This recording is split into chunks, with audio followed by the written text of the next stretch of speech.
इस्लाम में मस्जिद का कोई पवित्र मतलब नहीं है।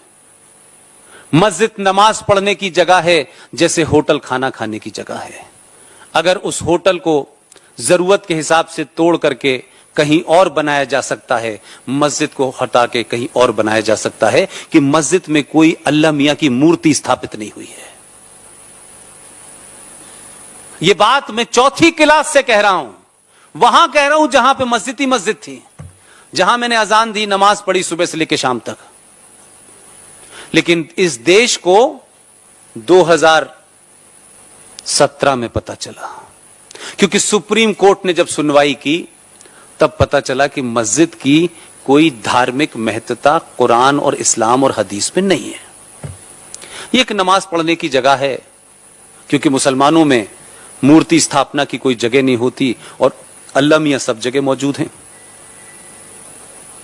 इसीलिए कहा गया है, अगर यह बात होती, अगर थोड़ी देर के लिए मान लें कि यह बात होती भी, जो नहीं है, तो सड़क पे कौन सी मस्जिद है? तो सड़क पे नमाज क्यों पढ़ी जा रही है? मस्जिद में यह तो माना जा सकता है कि साफ सफाई की जगह, चलिए पढ़ लीजिए नमाज।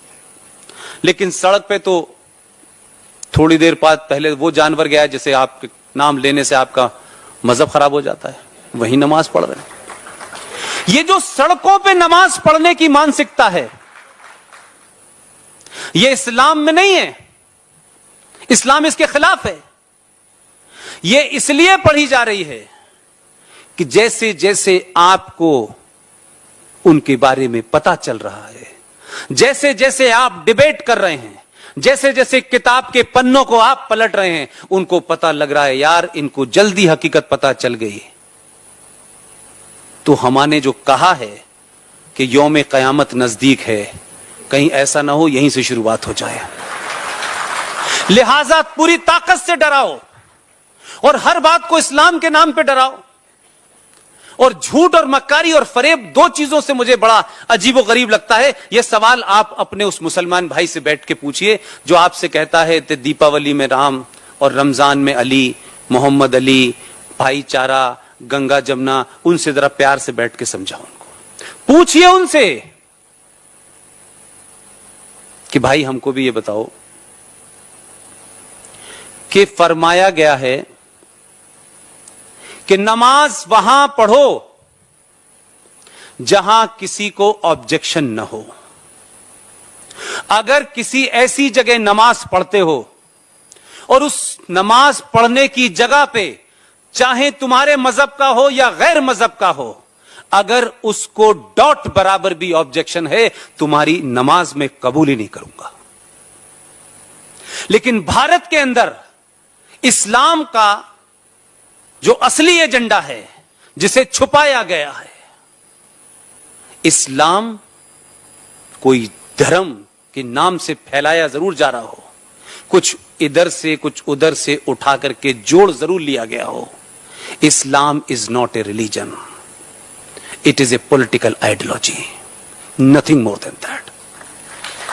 लेकिन हम पॉलिटिकल आइडियोलॉजी में जीत नहीं सकते, इसलिए उसको धर्म के नाम से डराओ और इतना ज्यादा उसको कॉम्प्लिकेट करके रखो कि सच किसी को पता ना चले। मस्जिदों से डराया गया। सऊदी अरब जहां मक्का है, जहां मोहम्मद साहब थे, उस जगह जहां मोहम्मद साहब ने नमाज पढ़ी, वो तो कब की तोड़ के समतल हो गई। पूछा नहीं किसी ने ऑब्जेक्शन नहीं किया कि मोहम्मद साहब जहां पढ़ रहे थे, जब वही जगह नहीं बची तो फिर बाबरी मस्जिद पे किस लिए जान दे रहे हो? बाबरी मस्जिद धार्मिक इशू नहीं है। बाबरी मस्जिद, मथुरा और काशी, ये तीन चीजें सिर्फ इस बात के लिए लड़ी जा रही हैं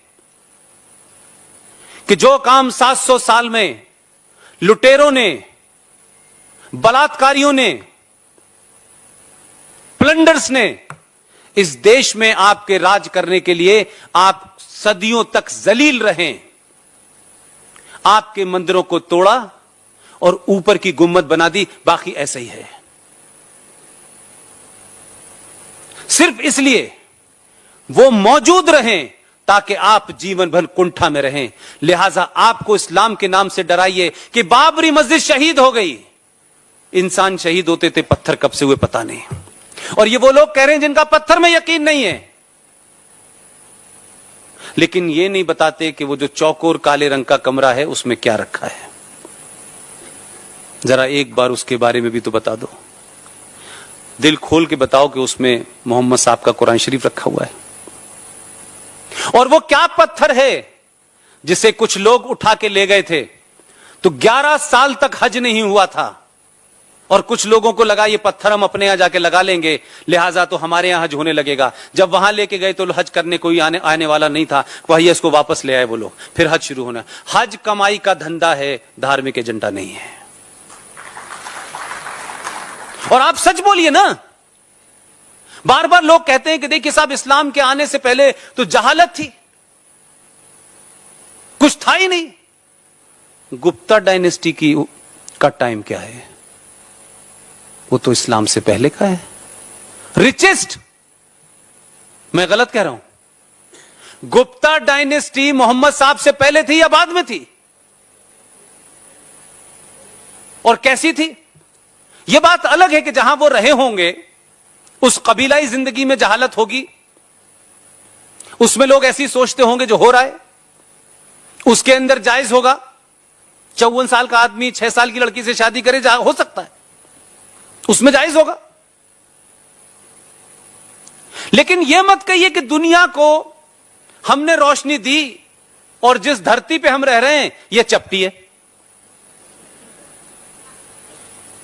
जमीन चपटी नहीं है, तुम्हारी खोपड़ी चपटी है।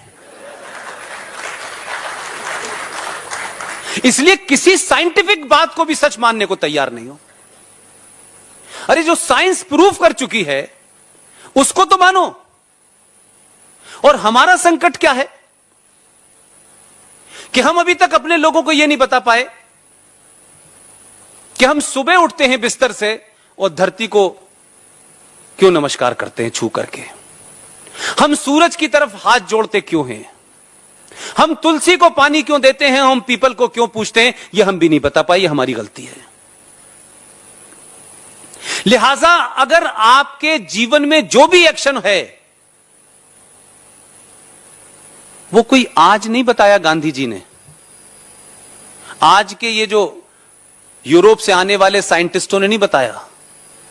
आपके पास सब कुछ था, वो यहां से ले गए, अंग्रेजी में लिख के वापस कर दिया आपको।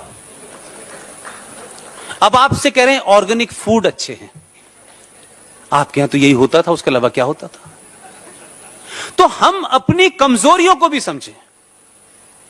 हम ऐसे 700 साल गुलाम नहीं रहे, और हमको हमसे सुपीरियर रेस ने बनाया होता, सिविलाइजेशन ने बनाया होता तो दुख नहीं होता।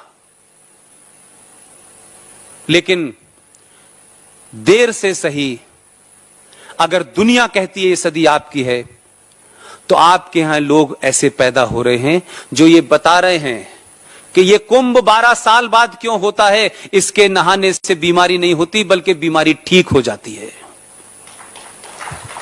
क्या इसका साइंटिफिक बैकग्राउंड है? पढ़ लीजिए, सब अवेलेबल है, और आप ही के लोग लिख रहे हैं। आप तो 1000 साल पहले बता देते थे कब कौन सा दिन पड़ेगा, कब कौन सा दिन नहीं होगा।